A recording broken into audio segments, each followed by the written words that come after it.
Bwana, klabu ya Simba ijue iongee nini kwa mashabiki zake.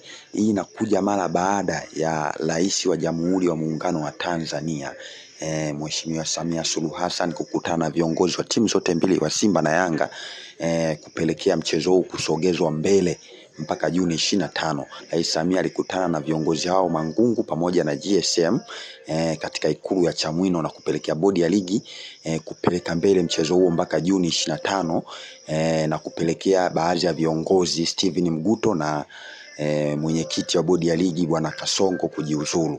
Klabu ya Simba mpaka sasa hivi inasubiriwa kwa hamu sana kutoa msimamo wake kuelekea mchezo huu kupelekwa mbele, kwa sababu wao walisema kwamba hawatopeleka timu kwa sababu wao wanatambua mchezo huu utakuwa Juni 15. Kwa hiyo hawatambui mchezo huo kama utapelekwa mbele. Kwa hiyo mpaka sasa hivi mashabiki wa Simba hawajui msimamo wa klabu, kwa sababu wenyewe walitoka hadharani na kusema kwamba hawatotambua mchezo huo wote kuanzia Juni 15 na hawatakuwa tayari kupeleka timu uwanjani kushiriki michezo iliyosalia. Kwa hiyo mpaka sasa hivi Simba wanaonekana wanyonge na hawaelewi wataelekeza nini mashabiki zao.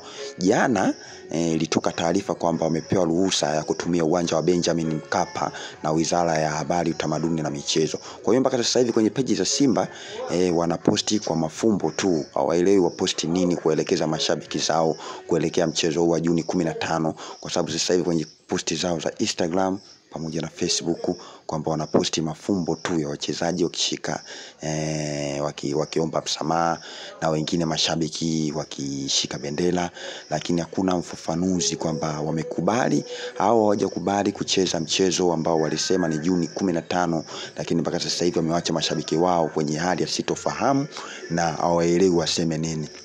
Na hilo swali linaonekana kuwafezesha sana mashabiki wa Simba na kuonekana hawana msimamo.